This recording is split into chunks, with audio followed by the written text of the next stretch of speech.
this is being talked about with your kid. When Joe tried to kill me one night, he raped her. I have significant concerns about the respectful relationships curriculum. You are a 15-year-old boy who has been forced to give your uncle The injection of activist rhetoric into school curricula and the rapidly declining mental health of Australian children. They do not need to imagine being in that position 100%. at all.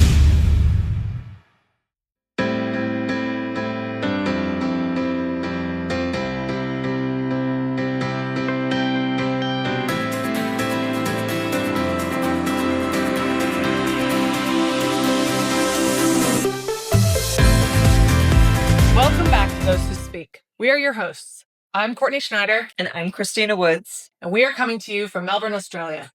Do you know exactly what your child is being taught about gender and identity and relationships in Victorian secondary schools? Where's the line between teaching respect and promoting an ideology? And has that line been crossed? Is the Respectful Relationship program preparing kids for life or influencing their beliefs? In today's episode, we will be taking a look at the Respectful Relationships Victoria curriculum for secondary schools. So that's grades 7 through 12. And we will see just how far they've taken gender ideology. And we will also take a look at topics that we believe are not academic or appropriate in nature. Following that, we have a very special interview today with Dr. Andrew Amos. He is a very distinguished Australian psychiatrist and academic, and we will get his thoughts on all of this curriculum and material. All right, everyone, we're going to kick it off with just to set the stage a little bit for what the type of content we're going to be looking at. And there are two literary excerpts in the Respectful Relationships curriculum they chose to put in there for either teaching purposes. I'm not quite sure. There's not a lot of instruction around it. But this type of content is fair game with your kids. So what I'm going to do is I'm just going to read this. Then Christina and I will have a talk about it. This is from a book called How to Be Between by Bastian Fox-Phelan from 2022. Picture me at 26.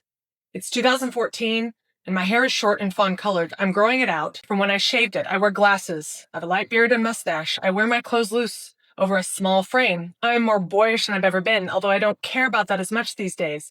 I've grown tired of thinking about how to put together an outfit that will pass, how to speak and walk manly, how to accentuate the hairs that have grown unaided across my lower face for half my life. I refer to the small bumps beneath my t-shirt as my chest. If you peered inside me with an ultrasonic frequency, you'd see that my ovaries are adorned with dark circles, like a string of black pearls. But this doesn't bother me. My period comes about once a month now, like it never used to, and I don't mind. I'm beginning to see how it's possible for many things to be true at once.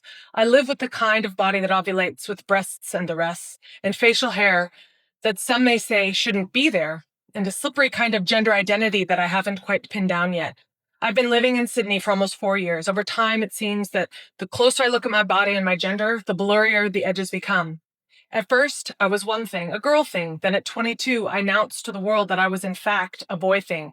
Lately, though, I have not been so sure. This is interesting because this is an excerpt from a book for 8th graders. So this is for like 12 to 13-year-olds. It's speaking about a now 22-year-old, completely inappropriate to be discussing gender transition as a 22-year-old adult with 13, 14-year-old children. It's normalizing a very complicated process and situation that an adult is going through. It also says that half of this person's life, they've had hairs across their lower face. Now that says unaided. Which makes me wonder, was this person on puberty blockers? Are we medicalized? Yes. Have we had surgery? It's confusing. It's confusing, but it's also, looking at ovaries that have been, these are your organs, these are your vital reproductive organs that are really not doing so well. So all of this is manufacturing a lot of self-loathing, I would say, in one's body, or confusion, or... I read this and I feel sorry for this person because this is a person who's very confused. The last line she says, it was a girl thing, and then I announced it was a boy thing, but lately I'm not so sure.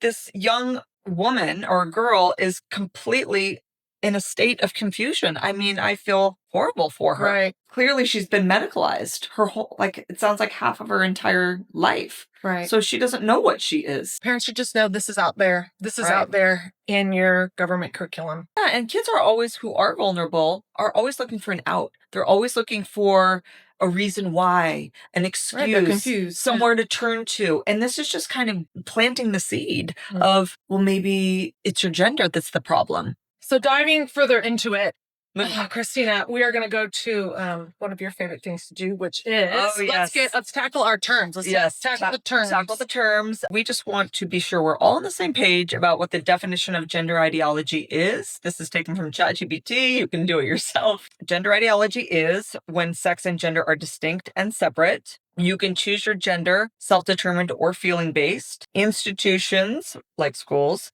must affirm chosen identities. And traditional views of sex and gender are oppressive. For example, male, female. Gender roles. Yeah.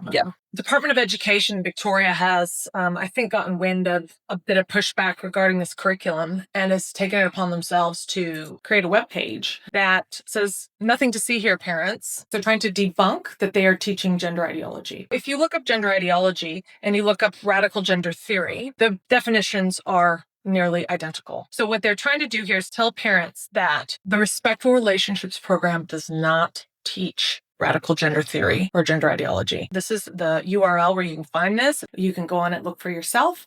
And we're going to leave you with the decision if they are actually teaching gender ideology or not. It's not very straightforward how to access these documents, but they are public. We have given you the URL and we will provide it in the show notes. This is where you can go to download all these documents and take a look at them for yourself. Each document is about 170 pages long, but it's all there for you if you want to do a search. The Resilience, Rights, and Respectful Relationships program goes from grades 7 through 12 in 3 different modules. Alongside Respectful Relationships, another module called Building Respectful Relationships was developed for grades 8, 9, and 10. Those 2 programs, Respectful Relationships and Building Respectful Relationships, are to be taught together. So Building Respectful Relationships, what is this? It is stepping out against gender-based violence. So Respectful Relationship was more about family violence, they claim, and Building Respectful Relationships says gender, power, and respect. Those are the things it covers. Underneath this box, it says, use this resource with Respectful Relationships together as they support a complete social emotional learning program. This is what this looks like on the website. There are actually 3 modules, but the first one is just the entire full document, almost 300 pages. The first unit, grade 8, gender, respect, and relationships. Grade 9, the power connection. And grade 10, gender, power, and the media. We are going to kick it off with Respectful Relationships for grades 7 and 8. Gender, this is just the language. This is just to give you an idea about the worldview of the writing. This document is the same length as the ones in the primary school, but the number of times gender is mentioned is over 600 times. That is double the number of times it's mentioned in primary school in the last modules. LGBTQIA is mentioned 24 times. Mentioning transgenderism has doubled. And then you can see all these other topics are now brought to the kids' attention. Queer, asexual, identify as, non-binary, no gender at all, dead naming, heteronormative, pansexual, intersectionality, and cisgender. All these terms are very much covered in this curriculum. The Respectful Relationship program for levels 7 and 8, they give a little target of aims that they want the teacher to hit upon during the lesson plan. And 2 really stand out. The first one that stood out to me is to gain an understanding of language used to describe gender and sexual diversity. We'll discuss in a sec. And the second one is develop positive norms for intervening to provide peer support for those experiencing gender-based stigma or discrimination. Oh, this is a fun one, Courtney. Gaining understanding of language used to describe gender and sexual diversity. Why do you think children in grades 7 and 8 need to have a vocabulary to describe gender? Why do you think that's so critical for children who are 12 to 13? I think what they're getting at here is the first aim and the first bullet point, which is, in my opinion, a falsehood, difference between sex and gender. And you can identify out of your sex into a gender of choice. Yep. They need to have that language because they need to completely reestablish the reality that they're living in. So they need to have the words for all of these concepts that really sort of destabilize any sense of reality. Right. But what's more offensive to me is getting an understanding of sexual diversity. Why do they need to know all the different types of sexual diversity, like pansexual and all these others? Why is that necessary for a 12 or 13-year-old to know all these sexual terms? Well, they want the kids to explore, and it's going to be up to us as parents whether we think it's within the realm or competency of school teachers to guide a child's sexual and gender exploration, and if that's something that parents even consent to in the first place. So that seems like teachers would be ill-equipped to even cover or delve into subjects like that. The last bullet point: to develop positive norms for intervening to provide peer support for those experiencing gender-based stigma or discrimination.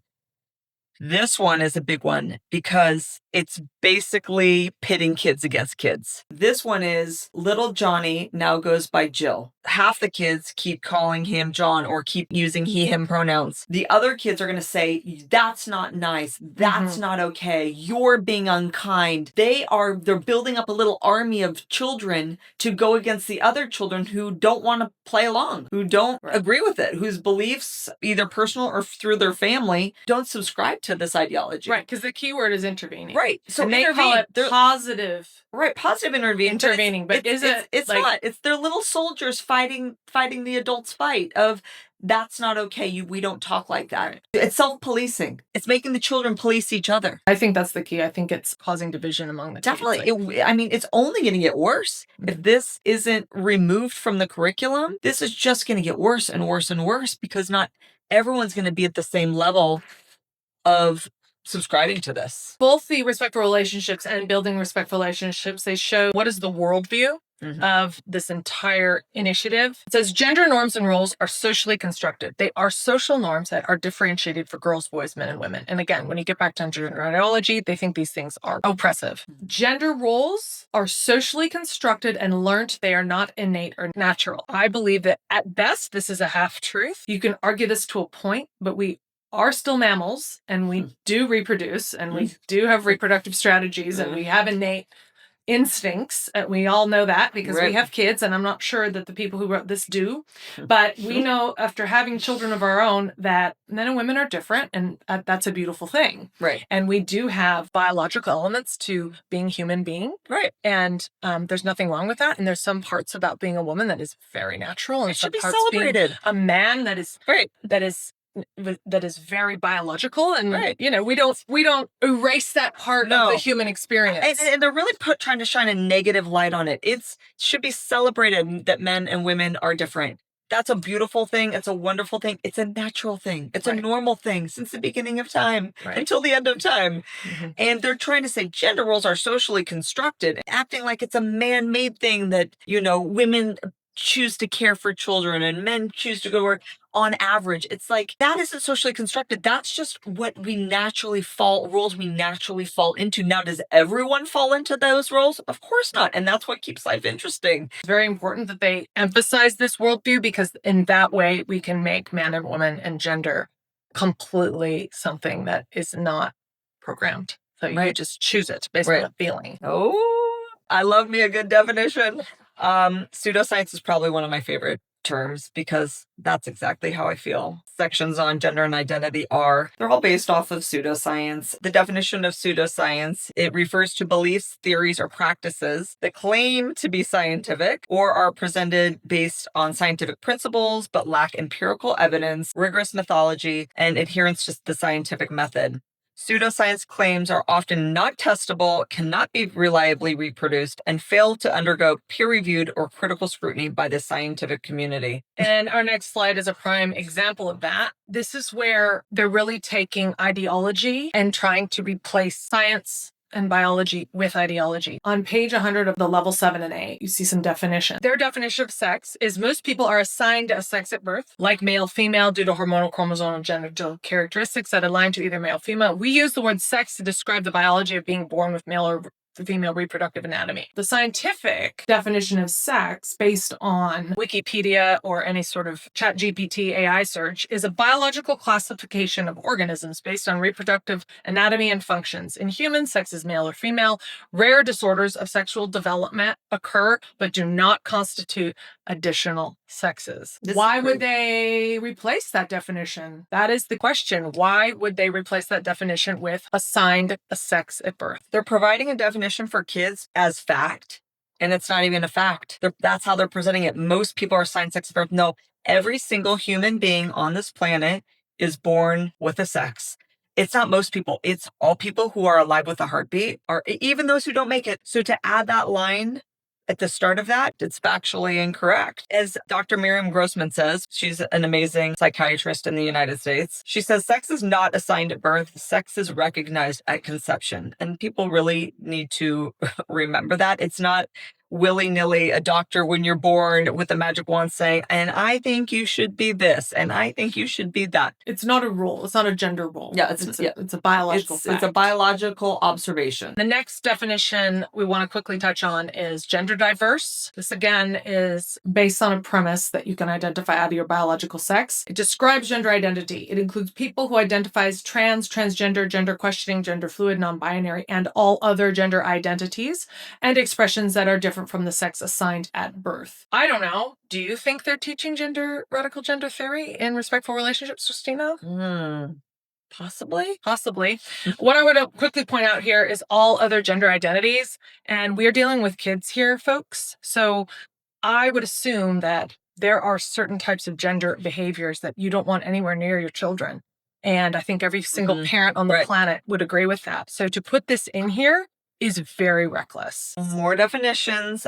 This one really stands out to us because now we're really getting into the rights of girls and women when we start talking about transgender. They say the word transgender or trans refers to people whose sense of personal identity or gender does not align with the sex they were assigned at birth. For example, someone who is assigned male at birth may realize as they grow up that they are really a girl or a woman. Now, this begs the question, what is a real woman? Is it only someone who feels like they're a woman? Because the only people who feel like they're women are men.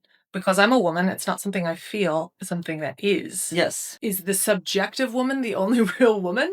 I mean, it's worth asking, because if you're saying that this male human is really a girl and a woman, well then...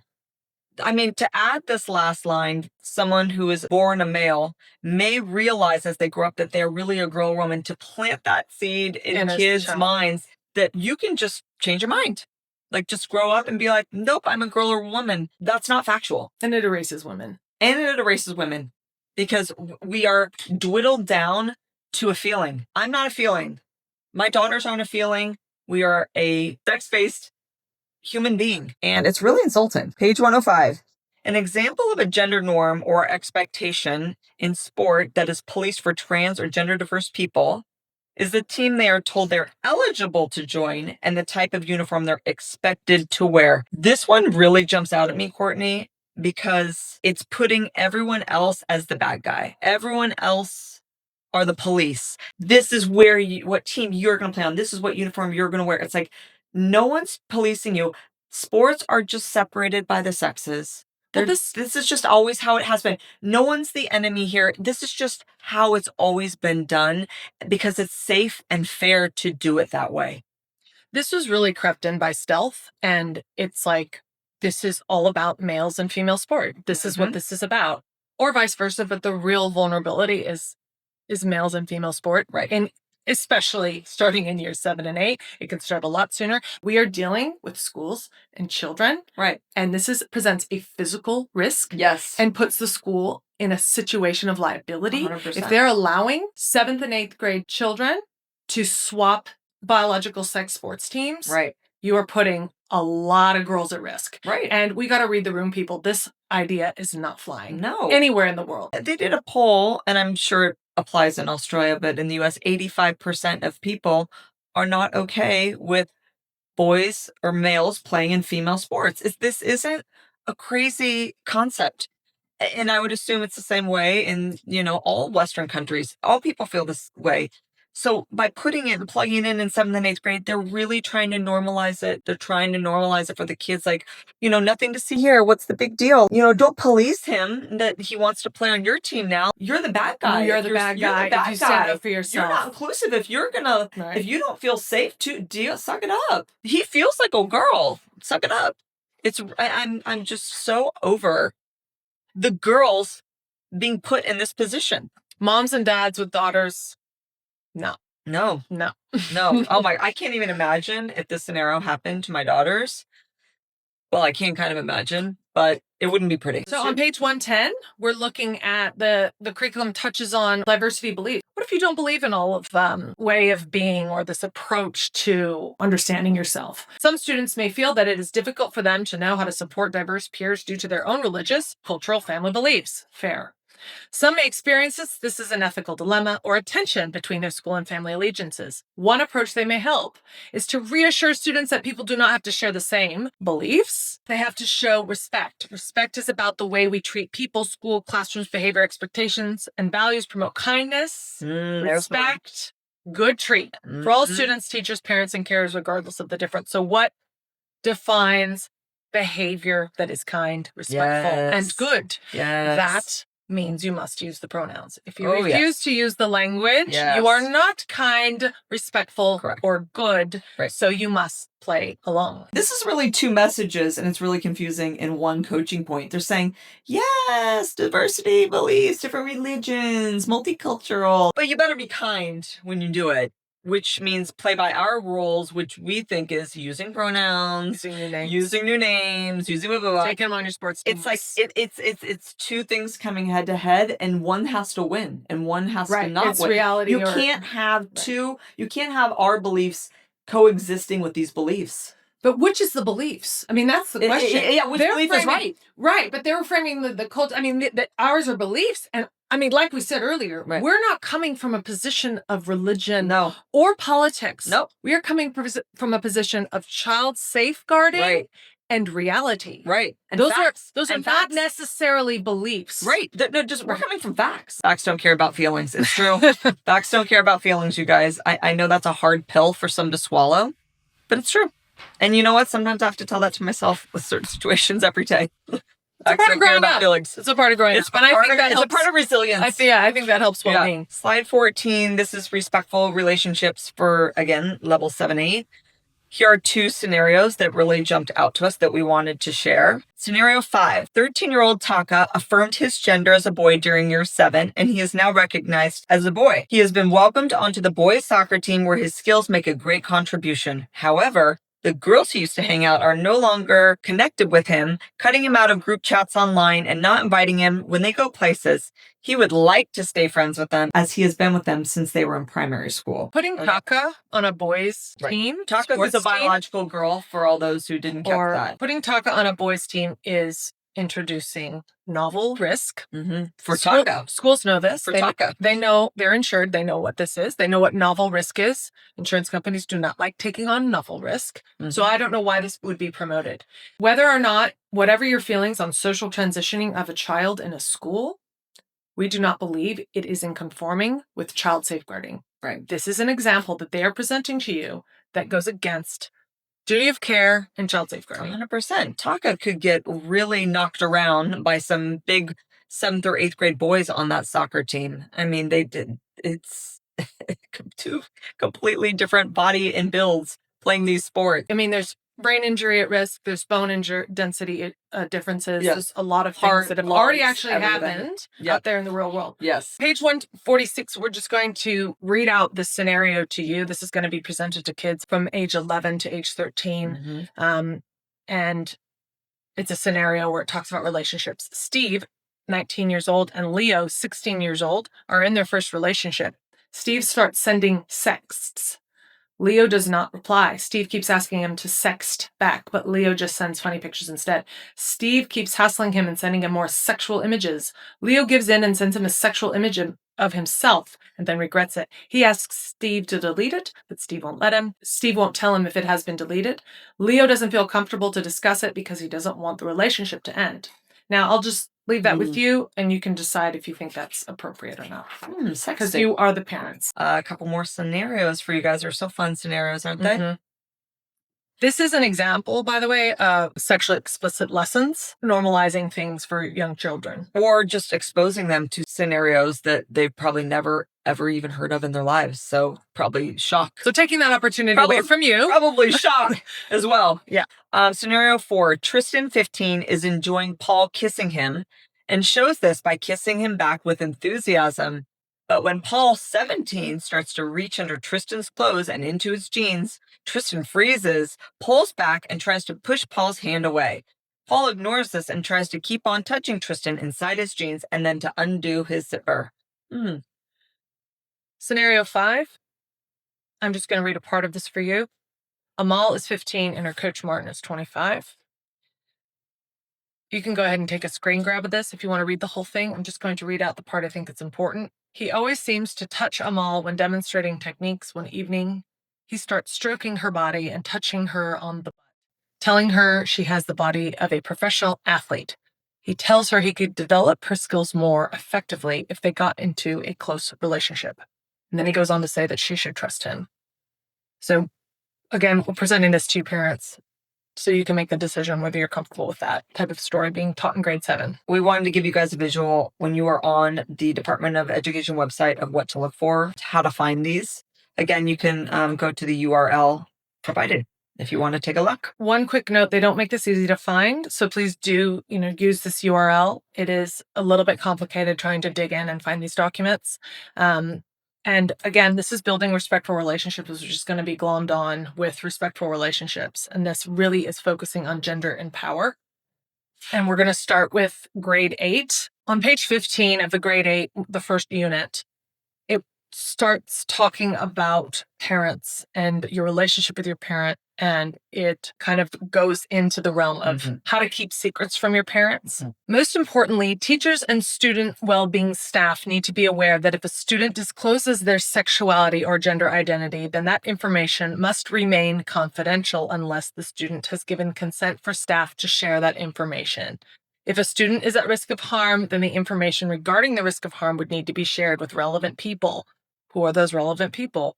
However, the student's gender or sexuality should remain confidential. So this is now revealing sort of the legal system in place that allows schools to keep secrets from parents about their child. It's really encouraging it, actually. Right. It's encouraging it. It's encouraging it. On page 14, Christina, this is probably where it gets really tricky. And I think where parents need to start thinking about this because you want to get ahead of all of this with your kid. Especially in grade 8 to 10. This is where it really starts hitting home. This is the law. In Victoria, teachers are mandated to make a report to the Victorian Child Protection Service if they form a reasonable belief that a child has suffered or is likely to suffer significant harm as a result of a physical or sexual abuse. We can all agree that's good. Or the child's parents or carers have not protected or are unlikely to protect the child from harm. This is such a vague bullet point. So much can be left up to interpretation on this second bullet point because they can easily say, if you don't affirm your child's gender, you're not protecting them. If you don't affirm their gender, you're being abusive. You are causing them harm. And that is how they're using the law to turn it against the parents. In a normal world, 5 minutes ago, all of this good. Yeah, all this good. Of course, good. All this it's good. now what they are now including in the definition of harm. Yes, exactly. The inclusion of not affirming your child's gender identity is now considered harm. Exactly. And child protection services can be contacted. Parents, you need to know this. Yes. It's an FYI. It's a warning. This definition of harm has been greatly expanded. On page 22, children are asked to do an exercise where they visualize a future partner. Now that's kind of getting in the realm of sort of adult land where they're visualizing someone in their life that is in an intimate relationship. I have a child in grade 8. I do not want a non-familial adult to be doing something like this with my child, to have them imagine who they're going to be in an intimate relationship with. I don't think that's appropriate to be doing in a school. I don't see the academic or well-being value of that. Some of the examples of the things that they want the child to imagine are someone who gives me pleasure.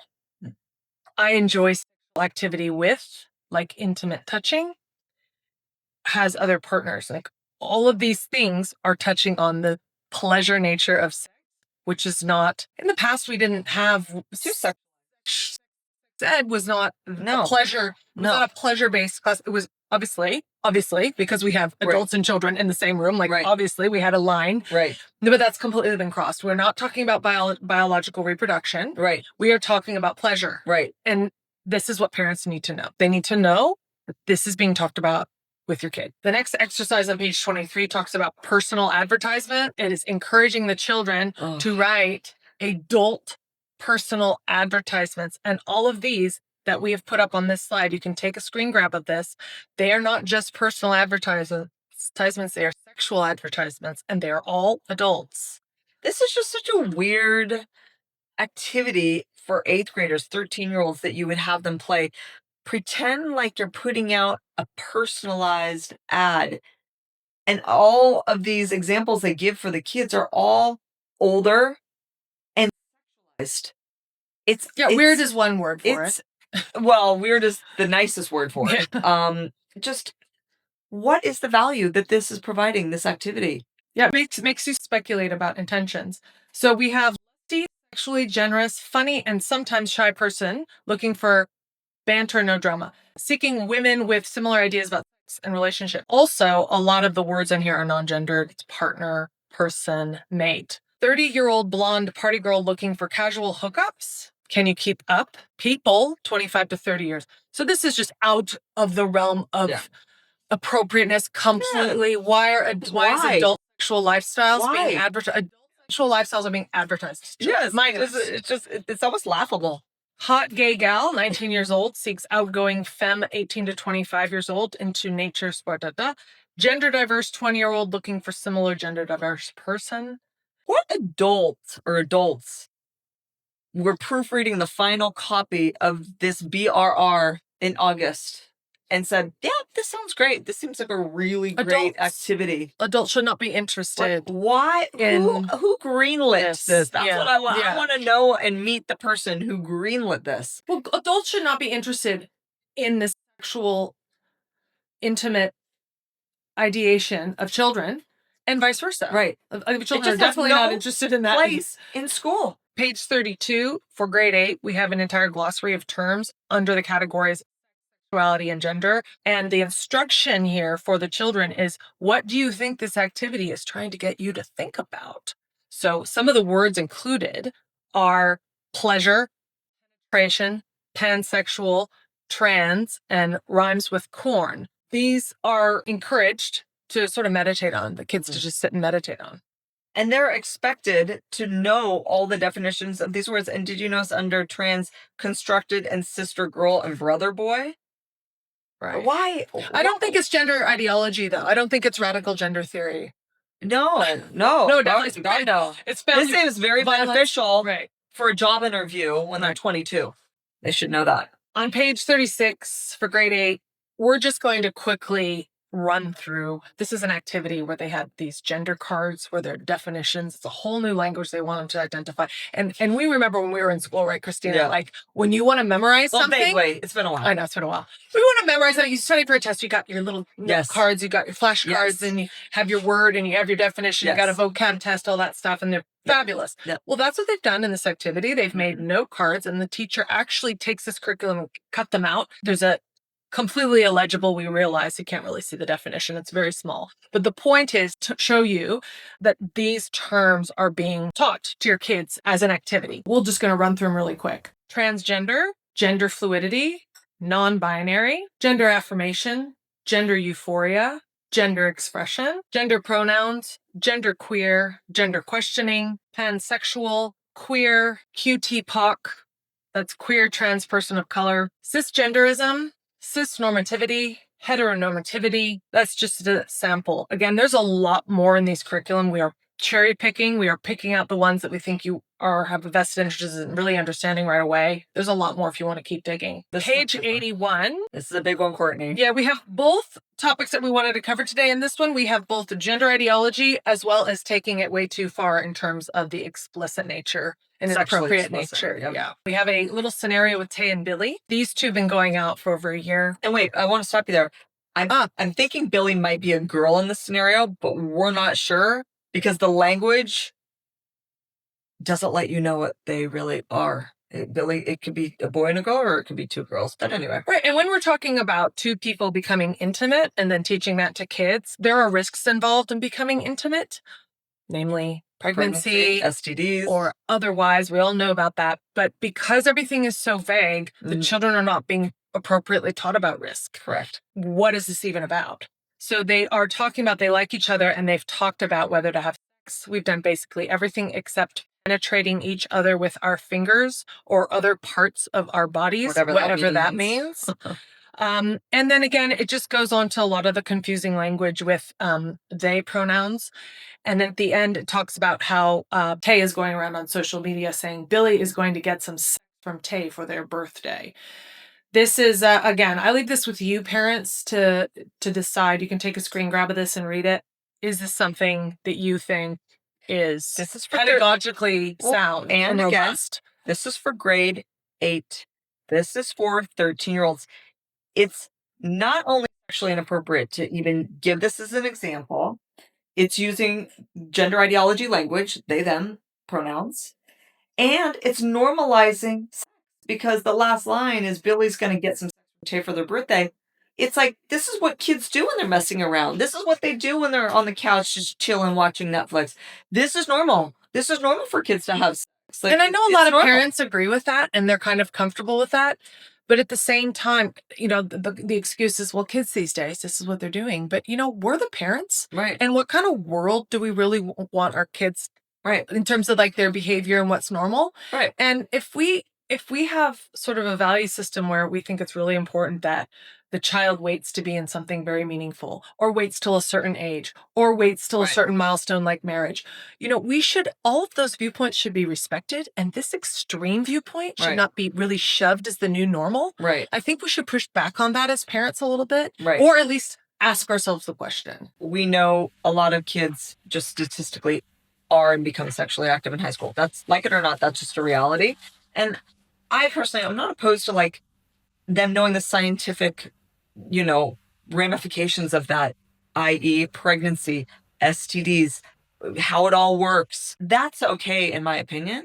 But when you start talking about scenarios like this, you're really saying, oh, it's okay to have sex when you're, 15, 16. It's normal. You're at that age. This is just like kind of what kids do. And it's like, yeah, you really shouldn't be normalizing. But they're not even teaching the biology. They're just saying exactly. Body parts. Exactly. They're describing intimacy in a way that is very sort of outside the norm of why we teach children about intimacy is because of, early pregnancy risk, or is because of diseases. Like, we're really trying to prevent something when we teach kids about intimacy. We're trying to teach them something. This isn't trying to teach them anything. Okay, page 86. This is a case study, Alex's story. It talks about social transitioning a child in grade 2. When I was young, I always knew I was a boy, even though some people saw me as a girl. I was a happy kid, and my family encouraged me to do things I loved and be who I wanted to be. By the time I was in grade 2, it felt too hard having to go to school every day, pretending to be a girl. Then it goes on to talk about what the appropriate behavior is for a parent in a situation like this. My parents made a time for us to meet with the classroom teacher and the assistant principal. We discussed how the teachers would talk to the other kids in my class to make sure everyone used the language that made me feel comfortable, including using he, him as my pronouns. Wow. And how talk about how the teachers would respond. So this is really like a cudgel, like this is how you must respond. Yep. But it's also telling children that if they ever become gender confused or distressed about their gender, that this is how your parents should be acting. And if they don't, they're the problem. They're the problem. They're the problem. It's already driving that wedge in between child and parents. Right. It's if they don't support this, they're on the wrong side of this. And the teacher in the school, they have your back. They're who you should turn to because they have outside resources that they can refer you to. It's really evil. Case study 2, Charlie's story. The term non-binary can mean different things to different people. For me, I realized I was non-binary because sometimes I feel like a girl and a boy, and sometimes I feel like neither. I'm in year 9 now, and my high school has been great. Before I started at the school, my parents and I met with the teachers and talked about ways to make me feel supported at school, like using my they and them pronouns and how I was going to participate in activities like sport. Right. So it's reinforcing that this is the proper parental behavior. If your parents don't act like this, they don't really love you. They are not affirming you. We can call social services. Right. And it's normalizing boys and girls sports again. Yep. Another little plug for boys and girls sports. And like it's basically case 1, these are the learning parents. Case 2 is like, these are the cool parents. And I'm sure there's a case 3 of the parents who didn't want to use the new pronouns are the bad parents or the evil parents. To be continued. This next slide on page 153 reinforces exactly that. They come out and tell you exactly what they think about parents and what they think about teachers. We are not interpreting this. Right. They just come out and tell you exactly what the role of a parent is in a child's life and what the role of a teacher is. And so parents and carers can provide reassurances and advice. However, this is the first sentence. They aren't always experts in health or legal matters. Sometimes their advice is not enough or not quite what you need. Or sometimes it might be too hard for them to have the full picture on what's going on for you. Parents and carers may also be dealing with a lot. They're busy, they work a lot. They may not be able to respond exactly as you hope. However, they may be able to help you start looking for help from another family member, counselor, doctor, school nurse, teacher, parent, psychologist, or helpline. Parents may also be able to provide you financial support if you need to get help. If money's a problem, they may seek support from agencies who can help. So this is the role of a parent. Right. To not really understand, not be very supportive. Be busy, have a wallet, provide you with money. And find other people that can help them. Definitely. They don't know the best. No. Because you know why? We're not always the experts on health and legal matters. That's why. That's what they say. Well, we are, if you just look at this paragraph, can provide, however. Sometimes. Aren't always. Sometimes. Not enough. Not quite. Might be hard for them. They don't have full picture. This is the language. Yeah. We are not interpreting this. This is their language they're telling you. And for teachers, they state, a teacher you trust can play an important role in guiding you to get the help you need. They might ask you some questions to understand what you need help with. Teachers can encourage you, help you stay connected to learning and at school, and apply special consideration. Arrange a time to talk with your teacher when they aren't teaching or busy. If they think you need more specialized or ongoing help, they'll connect you with the school counselor or well-being support services. Teachers and other school staff will listen and respond to your concerns. They will respect your privacy. AKA, they will not tell your parents what is going on with you. But they can't promise to keep a discussion confidential, and they may need to act if you tell them about harm or abuse. Red flag. Red flag.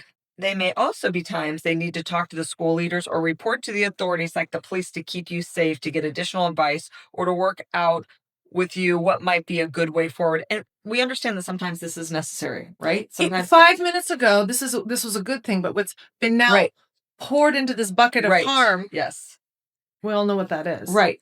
Obviously, if a child is getting by a stepdad, a step-parent, or whatever, any child, any parent getting abused, obviously, the teachers do have a role to play there. This is the most appropriate protocol. I'm not knocking that. Obviously, if teachers see the problem is, it's the loophole here. It is teachers know better than parents. The parents part, the words are doesn't understand, and the teacher understands. Yes. That's the full picture. BRR grade 9, we are going to read a couple excerpts from page 159 and 160. We have a lot of issues with these two in general because they discuss unaliving and they also discuss rhymes with grape.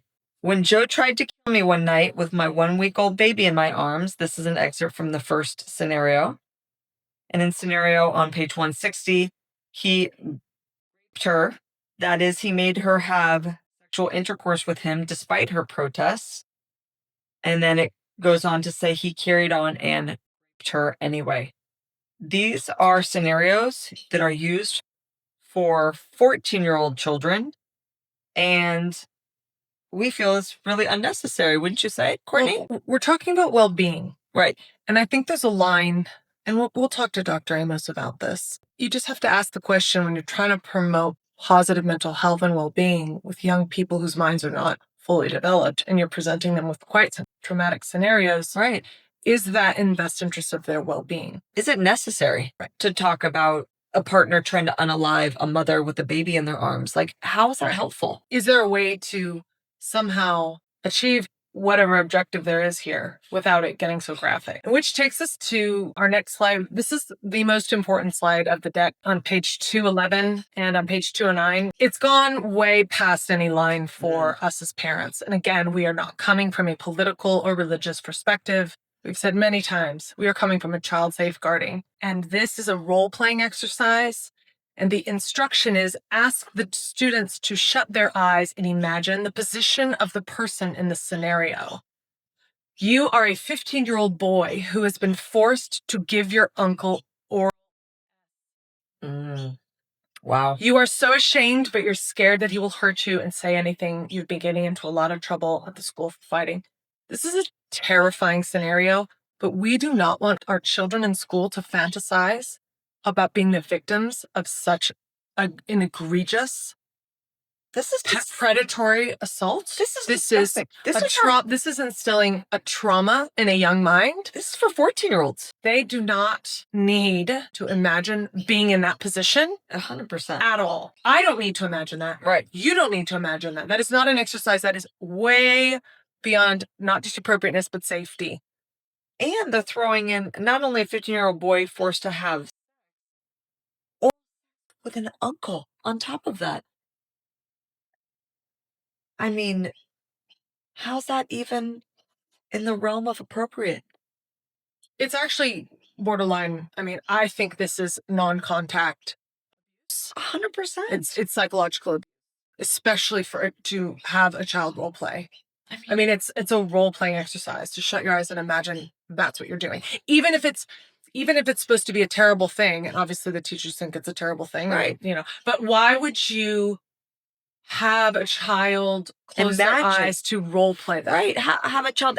Imagine if you were in this scenario where your legs got cut off and thrown into the ocean. It's like, why would you want a child? Right, but we're dealing with egregious crimes. Right. But it's like, why are you having kids close their eyes and imagining the worst possible scenarios? It's a trauma. It's a trauma you're making. Why would you how is that a beneficial exercise? They have other scenarios that you must role play.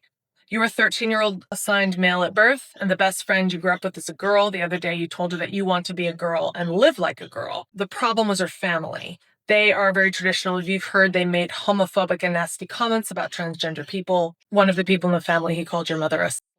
This isn't teaching radical gender theory whatsoever. I don't know. Do you think so? Is that a myth or a fact? Oh, I mean, I don't know. I'm still so confused. But you know what I pick up from this whole thing is you're now a boy who wants to be a girl. So now you want to be trans. Your best friend growing up was a girl, but it automatically makes her parents seem evil because she's from a traditional family, and anyone from a traditional family, but look at what was paired with that he's heard them make homophobic, nasty comments about transgender people, called your mother slut. That is strategic. They are pinning together negative things with traditional family. They're sticking them in the same sentence. It says right here. They're sticking it together. It says the problem is her family. It's telling you what they think. Yeah, and her family is traditional. So traditional families equals bad. That's right.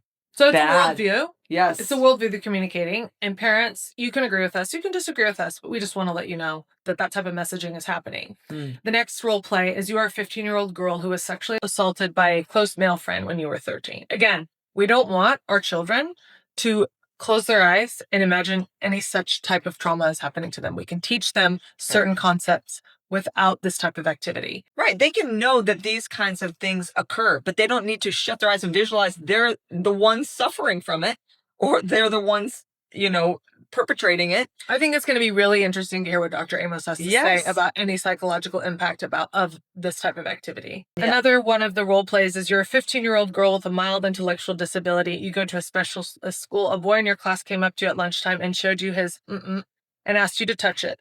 Again, this is just... Is it too far? And finally, you are a 16-year-old girl who has been going out with a boy for the last year. After much encouragement from your boyfriend, you send him a couple of nude photos of yourself in pretty explicit sorts of poses. I mean, why would you normalize the seed? Yeah. It's planting the seed. It's normalizing. Everyone just gets on their phone. I mean, fathers out there, with daughters. How do you feel about this last one? I want to give just a little bit quick context to this. The other modules talk a lot about, and we're not touching on them because they talk a lot about consent, and they talk a lot about sort of online digital dangers. Right. And, consent is something by law they have to cover. And it's, there's still a lot of gender theory in there. Mm-hmm. And you guys can go take a look. We've given you the URLs. You can go take a look at it. It's not going to be within the scope of today's episode because we're really focusing down on the inappropriate and the gender ideology taken really far. So the last example we're going to give you is in the final level when students are in grade 11 and 12. Page 82, scenario 4. Since affirming her gender as a woman and her affirmed pronouns as she, her, Molly has found her friends and classmates supportive. However, her grandparents continue to use her dead name and pronoun and don't apologize when she corrects them.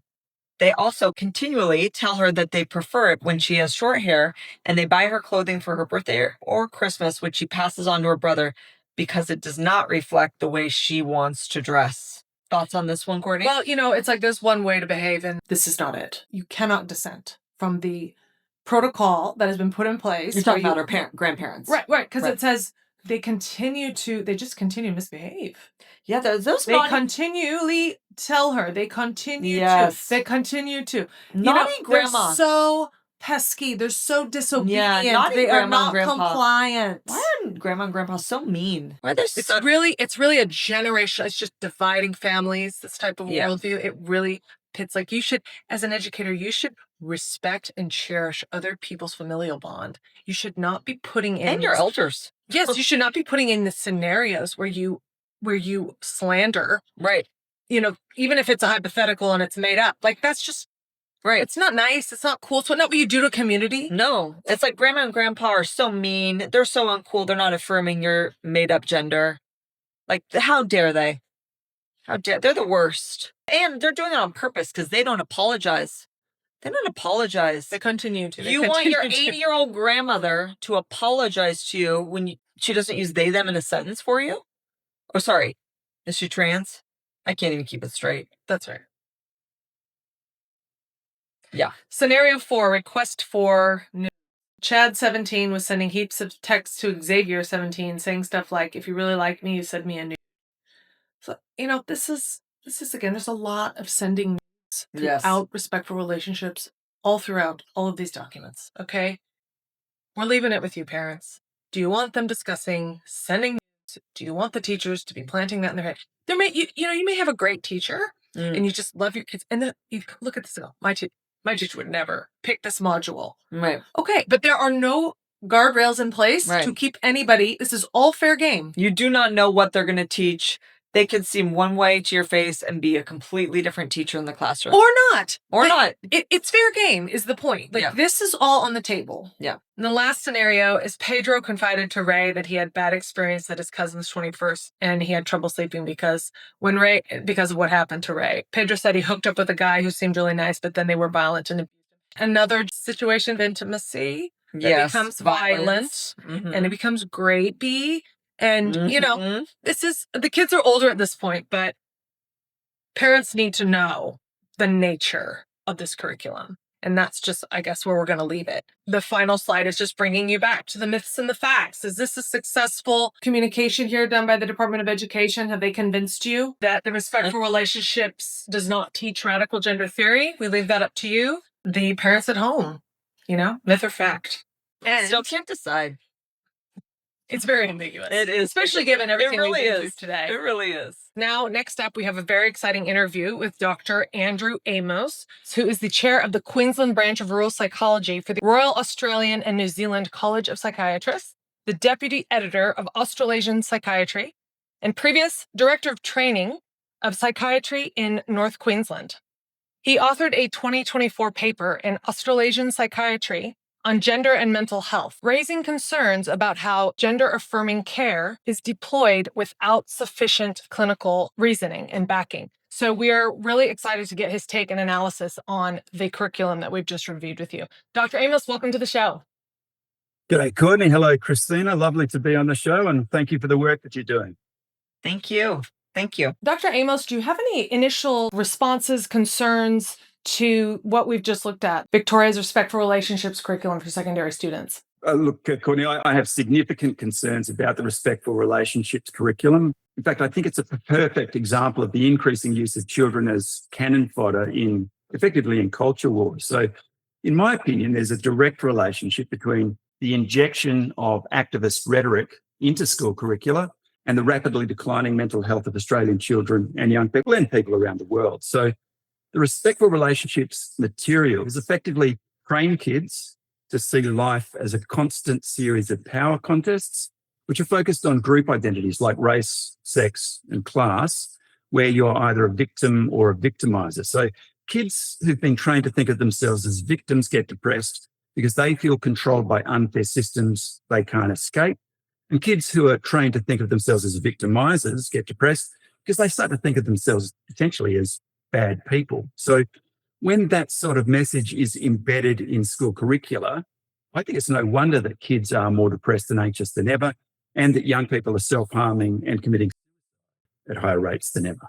This brings up a good question because this introduces risk, and we can see that there is at least correlative risk going on potentially. Are there developmental risks in these adolescents when concepts about gender identity are introduced before their brain is formed, before they have a real stable sense of self? Absolutely. Look, in fact, there is no fixed scientific definition of gender identity. So in the what I would describe as the pseudoscientific manuals that are used by gender-affirming clinicians, such as the WPATH standards of care, gender identity is based on patients' subjective self-report, and it's entirely unconstrained by reality.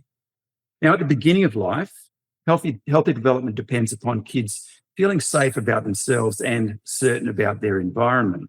So starting when they're babies, kids base their sense of self on the boundaries established by their parents and other people around, but primarily parents. So kids who grow up with parents who establish clear boundaries that match reality tend to be happy, healthy, and understand themselves and the world around them. But kids who grow up with messed up boundaries that are not grounded in reality tend to grow up confused, depressed, and anxious. Now, whether they are born into the male or female sex may be the most important factor in determining who a person is, how they'll act, and what sorts of relationships that they'll have with other people later on in life. So one reason transgender kids and adults have such high rates of depression, self and suicide is because they were not encouraged to develop those clear boundaries that match reality when they were young. It's a really interesting thing you bring up about boundaries at home and boundaries at school. Those used to be more or less congruent, where you had a society that was, you had a school that was trying to respect the boundaries of the families it served, and the families would speak back to the community school about what they valued. And it was the synchronistic society. And now we have these lesson plans that are coming in and sort of blowing that all up to pieces. Whereas, you circle the wagons around your kids and you say, this is how I protect you, and this is how I actually am discerning, and I take things out and I bring things in. It's not all inclusive. Parenting has never been that way. So this whole concept of obliterating boundaries at school and just radical subjectivity is a really interesting point. Well, Courtney, one of the most important boundaries, of course, is literally who is in charge. And one of the most corrosive things about the transgender ideology and its implementation in school is it often reverses the polarity. So it used to be parents were unambiguously in charge. They were the people who set the boundaries, enforced the boundaries, and taught the kids how reality works.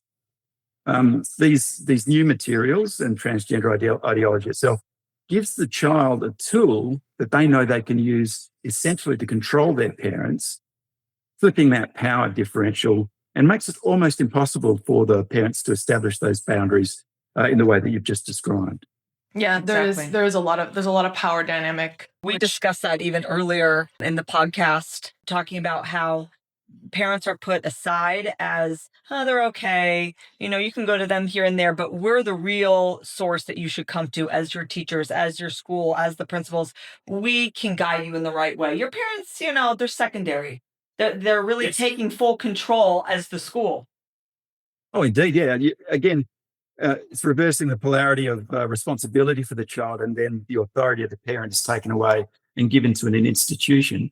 I mean, I think that really highlights the political nature of what's going on in these materials, because effectively, if you want to control a population and you can get to the kids, you can then indoctrinate them into whatever it is that you want them to believe as their adults. Because, of course, their parents, the people who traditionally would have given them a set of values and identified the morality or how to approach the world in a moral way. So very much replacing parental authority with institutional authority, and I think without question, in order to pursue political goals. 100%. So when they teach this gender theory or gender ideology, what on their defense, what mental health benefits do they claim this is helping? Because for me, it looks like just a complete destabilization for the child, like we've just discussed. But what mental health benefits are claimed, and what kind of quality evidence is backing up those claims? Well, look, it very much depends on who you listen to, but activists have made all sorts of claims about the benefits of gender affirming care and about teaching gender ideology in schools. Now, some of those claims are about the advantages across the whole population of school kids. For example, that exposure to gender ideology reduces bullying. On the other hand, some of the claims are about individual kids. So, for example, introducing gender identity into curricula improves outcomes like depression, anxiety, and self-harm in those individual transgender kids. Now, none of these claims have strong evidence, and it's largely because all of the research that's done in these areas starts with the assumption that introducing these materials helps kids.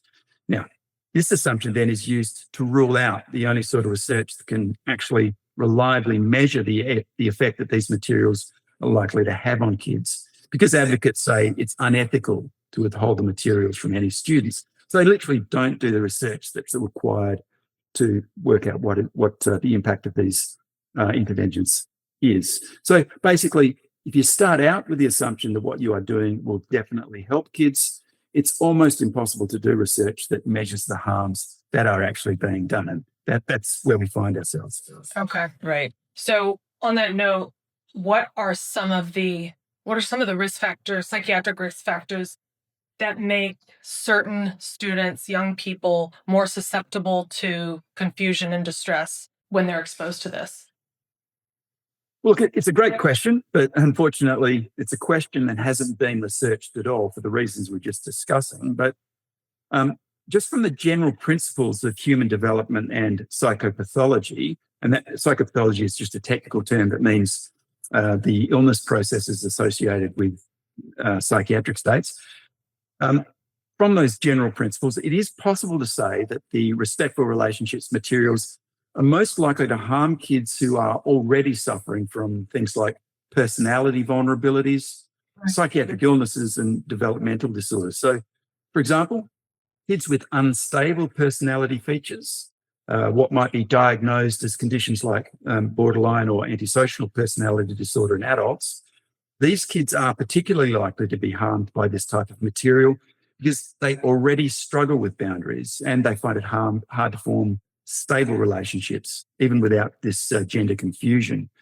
Now, likewise, serious psychiatric illnesses, including things like depression and psychosis, make it very difficult for kids to deal with this type of material, although, of course, in these kids, it's likely that the illness itself will be the focus of treatment. And finally, many kids with developmental disorders like autism or intellectual disability, they are specifically affected by problems understanding their own bodies, their emotions, and their relationships with other people, which is why they are highly overrepresented amongst transgender patients. Now, all of these groups are more likely to be harmed by the respectful relationships materials than other kids. And of course, they have other serious problems to deal with. But finally, there are reasons to believe that a transgender identity might be an escape from those other problems because it gives unhappy kids an explanation for the feeling of being different and a ready-made social group that basically is willing to overlook their other issues as long as they continue to identify as trans. Right. It's like almost like a self-fulfilling prophecy. Like, you're you're suffering from something else, but then here is this pathway for you, or this narrative for you, and then it just seems like it's played out. Yeah, look, traditionally we have there have been big gaps in how we support kids with serious developmental and psychiatric illnesses, and they tend to be fairly alienated. So I think there's a good instinct behind things like the relationship, respectful relationships, but the way it's been implemented, I think, is just more likely to be harmful than it is to be helpful. So these kids could benefit from, for example, psychiatric treatment for those illnesses like depression, anxiety, psychosis, or from the supports that are needed to help a kid with an intellectual disability achieve what they can and adjust to the realities of the world that they're living in. But pushing upon them the fantasy that it is possible to change sex in order to give them this almost replacement family of people who feel similarly about gender identity really is a very dysfunctional way of going about this. Right. They love bomb the kids, Exactly. Well, love bomb, I think, is a great term. And you may have heard the phrase unconditional positive regard. And that's effectively what's happening. And it can be even more effective with something like this, where what's being reinforced is frankly a fantasy, because that is not a sort of reinforcement they're going to get from anyone else. Anyone with common sense knows that this is not a feasible way of living. So the love bombing they're getting, the unconditional positive regard they're getting, really is unique, makes them feel special, makes them feel part of a group. And they may not be getting that from other parts of their lives. But of course, they're being hooked into a way of looking at things that is completely based on fantasy. Right. And then they get so frustrated when someone misgenders them or dead names them, Right. because everyone else isn't playing along like the people who are part of that group that are playing that game. The traditional psychiatric way of looking at it was to look at reality-based testing and fantasy-based testing, and essentially what kids are doing, what babies are doing, effectively are bumping into the real world all the time. And first, when you're young, your mum sort of comes and kisses it and makes it better, and you feel better. But eventually, you realise, well, there are real constraints around me that I have to acknowledge, I have to accept, I have to learn to tolerate. What's happening with these kids instead is the fantasy is continually being reinforced. They never learn to deal with the consequences. And what you're pointing out then is anybody that says, well, this actually is a real thing about real life, it is not possible for you to change sex, then is effectively treated like the enemy, which alienates them from family, from friends, from people with a reality-based conception of the world. So very, very harmful. Right. Can you talk a little bit about the concept? I think we hear it a lot in the media when we look at this topic, about social contagion and how that affects the developing mind coming into adulthood. Yeah, look, so this is a theory that's been around for a few years now, and much like so much else in gender medicine, there's really a lack of definitive evidence on the question. We have preliminary evidence, but it hasn't been fully investigated. But what we do know does strongly suggest that many adolescents attracted to trans identities have been influenced by peers and, of course, by social media. Now, it is, of course, true that the formation of a healthy identity is strongly influenced by peer relationships. And while this is not based on research, most people, I think, will understand what it means to explain the problems that a young person might be experiencing in life by saying, well, they fell in with the wrong crowd. And I think it's a common sense understanding of what we are now describing as social contagion. What you believe, the way that you act, and even your values and so on are very much determined by the people that you spend time with. It's also, I don't think it's not controversial that young children are heavily influenced by their parents, but most kids start to separate from their parents in adolescence, and they generally depend on their social groups for their sense of self in the process of that separation and after that separation. Now, this has been recognised as a factor in many areas of mental health. So, for example, eating disorders, and even suicide behaviours. And forming a transgender identity really is no exception, very much affected by what your peers are doing. So while this type of contagion in adolescence has always been clear, it has definitely been given a boost by social media. And this, of course, expands the possibility of social contagion into all corners of kids' lives. With social media in place, kids today really can never escape the social pressures that are pushing them in different directions. And that can include pushing them towards a trans identity. And more are giving into this pressure, unfortunately. Within respectful relationships, like the long title of the lessons, it's called Resilience, Rights, and Respectful Relationships. And I think some of the themes around a lot of these lessons are well-being and resilience. Do you think that's what these lessons are actually and even inclusion? Do you think these lessons are actually achieving those things? Yeah, I think you're pointing out a very important strategic feature of respectful relationships and similar efforts, which is specifically to link what is a political agenda to something that other people instinctively understand and has a very positive glow to it, but then to subvert that positive feature. So inclusion, of course, is used in many situations to push political agendas. Resilience is a very positive psychological factor for someone to have. But when you use those terms in a very vague, non-specific way, then to push a particular way of developing, you can have very harmful effects. And there is no reliable evidence that respectful relationships lessons achieve any of the outcomes that are claimed for them. As already discussed, the research in this area is fatally flawed because it starts with the assumption that this type of exposure absolutely will help kids, which makes it impossible to effectively test what the real impact actually is. However, the theory and research underlying psychological treatments like cognitive behavioral therapy teaches us that there is no more effective way to increase depression, anxiety, and self-harm than to ask people to focus all of their attention on the factors that are making them unhappy, and then to make identification with those factors the most important component in their sense of self. So not only does this make kids sad and anxious, it more or less openly tries to substitute the artificial community of gender-affirming clinicians and other trans patients for more healthy supports like family and friends. And of course, this is a dynamic that we were just discussing in another context. What does psychiatry say about the importance of parental involvement in a child's understanding of identity, relationships, and sexuality?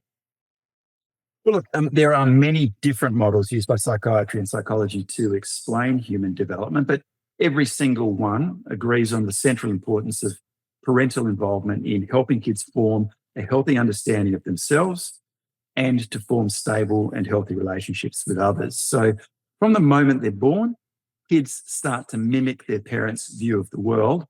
And the lessons that they learn in the first 3 or 4 years determine most of the unconscious assumptions that eventually emerge in their adult personalities. So while there's still a lot we don't know about sexuality, it's undoubtedly true that adult sexual relationships are largely determined by the behaviours that children observe in their parents in their earliest years. Now, this doesn't have to mean, of course, that if you have heterosexual parents, you're necessarily going to demonstrate exactly the same set of behaviours as an adult, but the general patterns of those relationships will likely be the same. So if your parents have very volatile relationships with a lot of fighting and a lot of coercion, things like that, then you are likely to reproduce some of those patterns in your adult sexual relationships. Whereas if they have fairly stable, loving, supporting relationships, you've seen it happen, you've learned how to implement that, and you're much more likely to have those sorts of relationships yourself in the future. Oh, interesting. Do you think that by excluding parents or minimizing parental roles, that creates a psychological risk for adolescents? Well, of course. So, look, the greatest dangers arise in the adolescent years when teenagers naturally try to break away from their parents' control. This is a normal part of human development. It's expected. It can be, of course, very painful for parents and for kids, but it's an expected part of healthy development. So, in healthy families, kids learn how to separate from their parents without losing their support in the long run. While in dysfunctional families, separation is very painful for all, and there's a high risk of permanent alienation. So they literally separate and completely leave the family situation. Now, rather than model healthy separation, the ideologies that are underlying the respectful relationships materials actively encourage trans kids to cut their families off if they don't change their view of reality to match the fantasy that people can change their sex. And this type of rigid thinking is often called black or white thinking. And it's an example of the sort of psychological problem that can be caused by the approach promoted by the transgender ideology. Oh, that's scary. What are the risks of if schools adopt frameworks that are not evidence-based? Look, how long do we have to discuss this question? Look, at the most basic level, allowing school systems to implement curricula that are not evidence-based means that you essentially are at the mercy of any bad ideas that the people writing the curriculum may come to have. Because it's the evidence base that constrains those bad ideas, demonstrates that they're wrong. And generally, if you have an evidence-based curriculum or an approach to education, you're also going to follow up with evidence and look for what impact are these things having on our kids. If you have a non-evidence-based curricula, you're unlikely to look into what is actually happening. So bad in conception and bad in implementation, and you often won't pick up the problems that are emerging. So probably, I know this is a controversial topic, hopefully we agree on this, but probably the best example of this sort of bad idea being widespread is the harm done by the introduction of whole word learning in place of phonics in the 70s and 80s.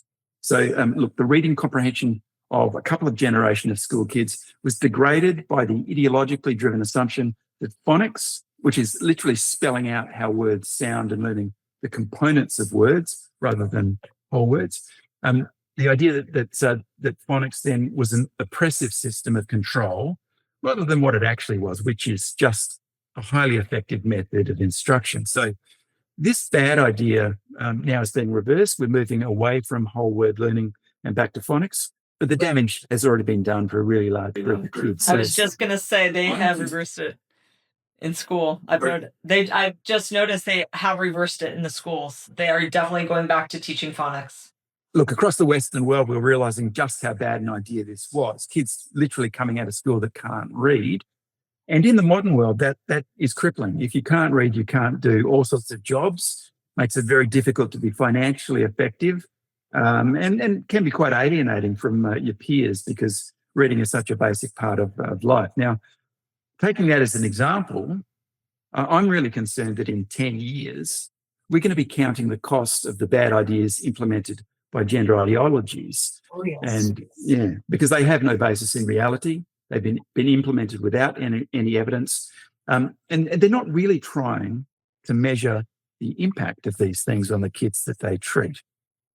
Right. That begs the question, we're looking at risks of people whose reading comprehension was stunted, but we're also, and in this case, we're looking at irreversible medical and surgical interventions that cause, the level of harm here is kind of off the charts. So when you're pushing children down this pathway, this is a novel risk these schools are taking on. Yeah. And they're all insured. I don't understand why with novel risk in children, this continues. Isn't there a liability that's being opened up here? Right.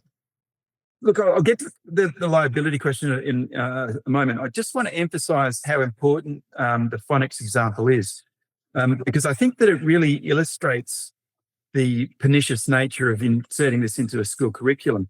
The problem with phonics was not that teachers were trying to harm kids.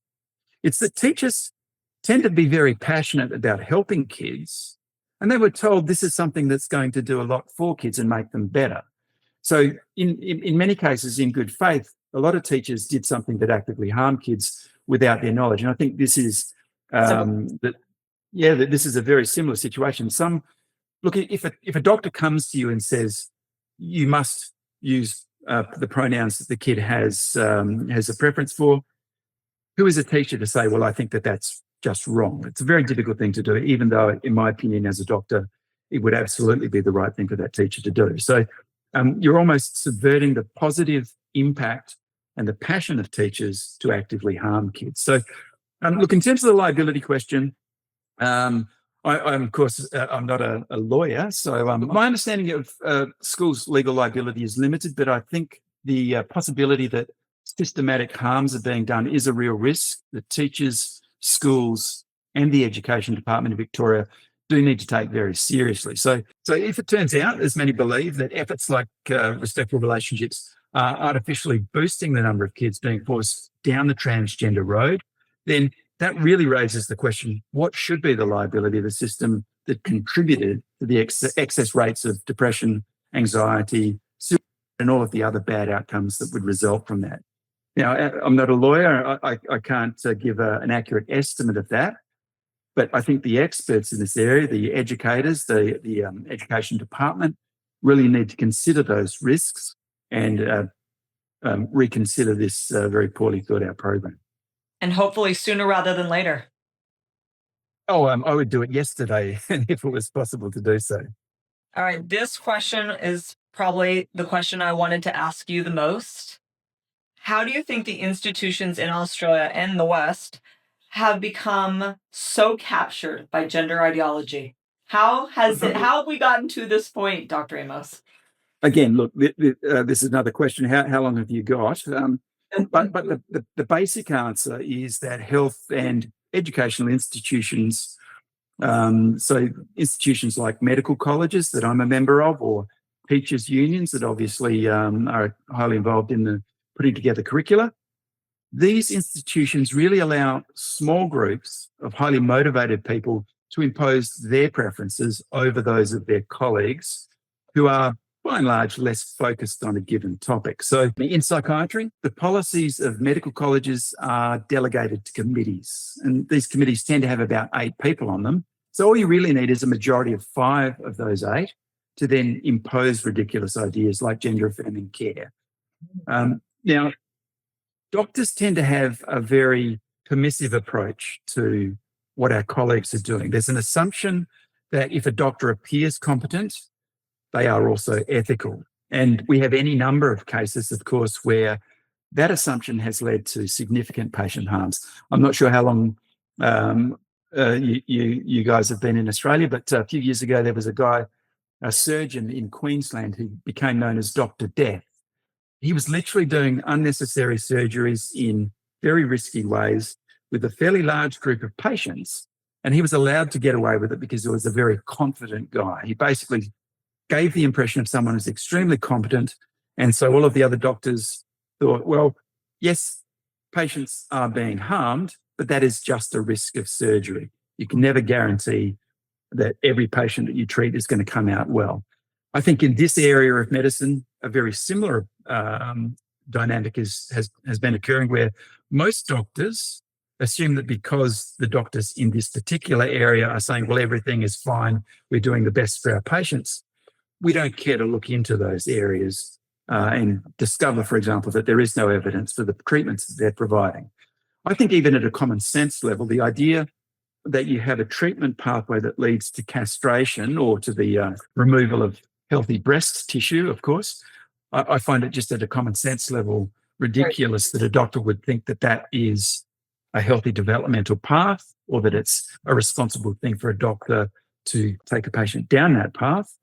Yeah. But it's that sort of dynamic that has allowed it to happen. Doctors tend to think our colleagues who are experts in this area are telling us that it's okay, we're just not going to look at it.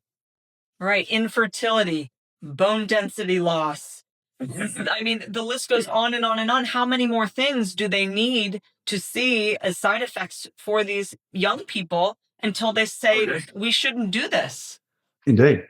Well, and look, one of the other dynamics, of course, in this area is that a lot of the side effects are long-term side effects and aren't necessarily going to manifest. So if you've got a 15-year-old girl coming in now who wants to be a boy and will be given hormones that potentially could make her infertile, she's unlikely to be, well, almost certainly not going to be interested in the moment about having kids and all of the things that goes with that. And the problems that emerge aren't going to emerge for that young lady until 10 years down the track or whatever. And by that stage, if you've been in a cult for 10 years, you're very unlikely to actually start talking out against the cult. There's also a big sunk cost to those kids. So if you have spent 10 years with this group of people who give you that unconditional positive regard that we were talking about before, and all of your social support is invested in continuing as a trans with a trans identity. And on the other side, if you know that people who have detransitioned, who people have left this course, are effectively excommunicated from this group immediately and given no support, that is a very difficult path to turn away from. So the sunk costs of being on that path, I think, are such that many people just never leave it, even though it has done irreparable harm to them in the past, has prevented them from, healthy relationships, sexual function, has prevented them from being fertile. I think all of these are terrible outcomes, but they aren't really in a position to make rational decisions, having been on the pathway for that long. So devastating. It really is so devastating. Yeah, very, very pernicious, very difficult to escape from. Yeah. And especially when you talk about identity and sense of self, I can think of few more important things about your own identity than your biological sex, having a partner, and having children, Right. and having a family, and all these things seem to be put into question when you go down this path. Like, Right. those are the most essential things about being a human being, Right. and they're all just kind of thrown Right. Out the window. into big question mark. Mhm. When thinking about the future down this path. Well, look, there's a theory that one of the reasons that older people who have been transsexual, we used to call them, have pushed this particular approach, that is continually lowering the age at which we try and transition people, is largely because they tried to transition as adults, and it's very difficult. If you've lived it as a man until you're 30, almost impossible to what they call pass as a woman. You've got big shoulders, you've got different muscle mass, your body is distributed in a different way. So they find it, ironically, highly affirming to get young children on the pathway that makes them feel as if they haven't made a mistake, but they've been persecuted by a society that doesn't understand them. So there are deep psychological roots for the people who are activists in this area. And I think that is a big motivation in, I was mentioning the committees in the medical colleges, for example. Certainly some people have been affected by either themselves having that path, or they know people who have taken that path and sort of feel an alliance with those people. So very strong psychological motivation. Yes, Yeah. they'll die on that hill. Finally, do you did mention that, being in your kids' lives, do you have any other advice to parents when you're looking, parents of secondary school kids, for somebody who's just sort of gobsmacked by what they're looking at? Where do they start? What do they do now that they know what's happening? Look, I've got a bit of advice. I will give the disclaimer that I'm not in a position to give legal advice on the topic. And I do think, unfortunately, it can be dangerous, particularly for Victorian parents, to refuse to participate in the harms being done to their children, even when it seems completely nuts. I think great care needs to be taken. But again, I'd emphasize the most important thing you can do with your own kids is spend enjoyable time with them. And even if they're talking about some of these unusual ideas, that doesn't have to be your focus. So if you have a satisfying relationship with your child in other areas, let's say, dads often prioritize sport with sons, for example, that sort of thing. If you can develop an area of strong relationship with your kids, that gives them a lot more trust in you that they can then come to you with problems in other areas of their life. So literally the amount of time, the amount of enjoyable time that you spend with your kids is going to be the most important factor. It's not always possible, of course, and some people are in difficult situations, but that would be my, if you can at all manage it, that is the best advice I can give. Now, in the worst cases, though, I understand that when parents have stood up to this sort of indoctrination, it can lead to legal separation of kids from their parents. I do believe that this is starting to change and that the courts are starting to be a little bit more sympathetic to parents who don't believe that it's possible to change sex and support them in being much less prescriptive in what happens to their kids. So now, as far as negotiating external influences, you do have the right to be made aware of every significant influence on your kids, from their teachers to their doctors and to their school environment. And I would be advising you to be firm, but to really take a lot of care to be respectful, particularly when you're talking with schools and with health professionals, because you don't want to give them any excuse to justify excluding you from the decisions that are being made about your kids. And this is something that has happened to some parents. Parents come in with what I think are understandable fears, anxieties, even anger about what's happening to their kids. They get angry, and the school literally says, you are now a threat. You're a risk to me, and I can interpret this then as you being a risk to your child. And they can use that as leverage to say, we're literally not going to involve you in these decisions. So as much as possible, be as measured and calm as you can in those situations, as difficult as it may be. Now, if you are unhappy about how your kids are being treated, you can ask to see the people actually making the decisions. Now, in schools, of course, that's usually going to be principals. In the health system, that's usually going to be doctors. And you need to make sure that those decision makers give you both a written account of what has happened and what the plan is, why it's happened, and then the legal justification or the bureaucratic justification for that. So one of the worst things about this particular area is that it's almost the ultimate example of the idea that you give someone an inch, they'll take a mile. People in these decision-making positions will sometimes use the lack of knowledge of parents basically to hoodwink them and basically say, look, I have the authority to do things that I don't in fact have the authority to do.